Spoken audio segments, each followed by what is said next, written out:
मैं भगवान को नहीं मानता क्योंकि मैं सत्य को मानता हूँ और जहाँ सत्य होता है वहाँ मान्यता की कोई ज़रूरत नहीं रहती। मानना अंधकार की आदत है, जानना प्रकाश की क्रांति। भगवान को मानना पड़ा क्योंकि मनुष्य डर गया मृत्यु से, अकेलेपन से, शून्य से। और जब मनुष्य डरता है तो वह कल्पना करता है। भगवान उसी कल्पना का सबसे सुंदर नाम है। और जब मैं यह कहता हूँ तो तुम घबरा जाते हो। तुम्हें लगता है अब कुछ टूट जाएगा, अब आधार चला जाएगा, अब जीवन निरर्थक निरर्थक हो जाएगा। लेकिन मैं तुमसे पूछता हूँ, क्या अब तक भगवान को मानकर तुम जाग गए? क्या अब तक मानने से प्रेम पैदा हुआ? क्या अब तक मानने से करुणा आई? या केवल डर आया, अपराध बोध आया और एक झूठी संतावना आई? ध्यान से सुनो, भगवान को मानना धर्म नहीं है, भगवान को मानना डर की राजनीति है। आदमी कांपता है मृत्यु से, अकेलेपन से, अराजकता से। और जब वह कांपता है वह किसी पिता की कल्पना कर लेता है जो ऊपर बैठा है, जो सब ठीक कर देगा। यह बचपन का मनोविज्ञान है। मैं तुमसे बचपन छीनना चाहता हूँ, मैं तुम्हें परिपक्व करना चाहता हूँ। जिस दिन तुम भगवान को मानना छोड़ दोगे उसी दिन पहली बार प्रार्थना संभव होगी, क्योंकि तब प्रार्थना मांग नहीं होगी, धन्यवाद होगी। तब तुम कुछ मांगोगे नहीं, तुम बस नतमस्तक हो जाओगे इस विराट रहस्य के सामने। मैं नास्तिक नहीं हूँ, मैं आस्तिक भी नहीं हूँ, मैं केवल जागरण की बात करता हूँ। भगवान को मत मानो, लेकिन जीवन को पूरी गहराई से जियो। और अगर कभी मौन में कुछ घट जाए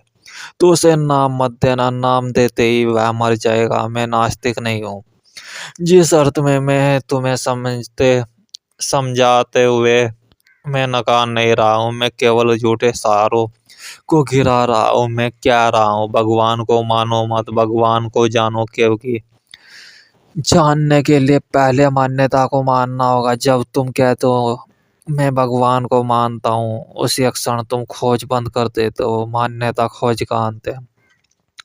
भगवान को मानने वाला व्यक्ति धार्मिक नहीं होता, वह केवल परंपरागत होता है। धर्म का जन्म विश्वास से नहीं होता, अनुभव से होता है। बुद्ध ने नहीं कहा भगवान को मानो, महावीर ने नहीं कहा भगवान को मानो, मैंने भी नहीं कहा, क्योंकि जिसने जाना उसे मानने की आवश्यकता नहीं रही।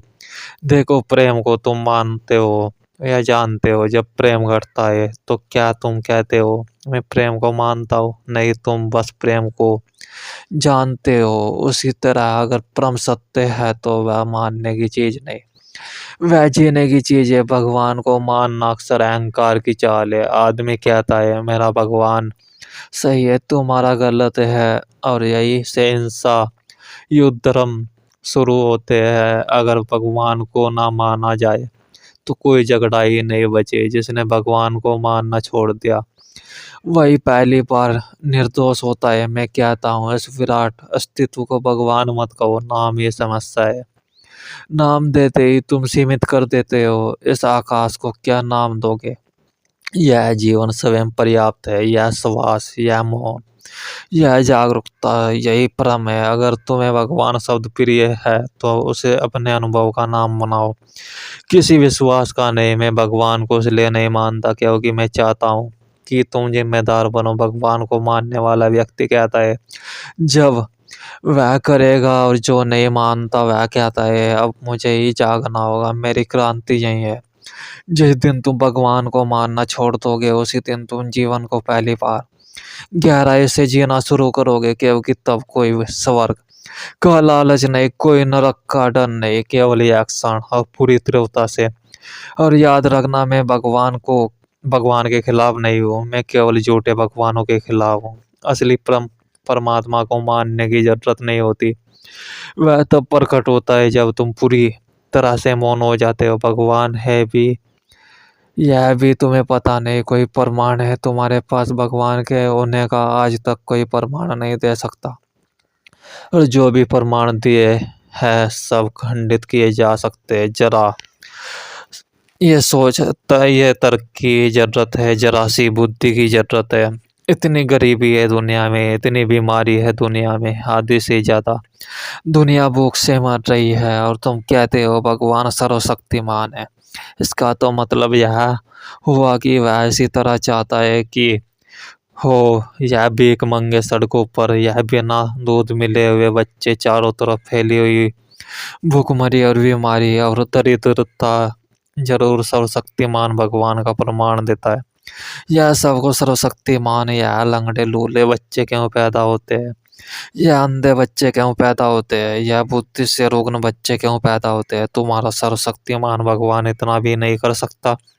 क्या तुम्हारे पास आधार है कि तुम कहो भगवान सर्वशक्तिमान है और तुम तो यूं कह रहे हो जैसे कि बात बिल्कुल सीधी है। हम मनुष्य में जो भी व्यक्ति आगे बढ़कर संबोधि को प्राप्ति कर लेता है, यानी बुद्धत्व को प्राप्त कर लेता है, वह भगवान बन सकता है, क्योंकि वह सृष्टि को जान चुका होता है, ब्रह्मांड को समझ चुका होता है।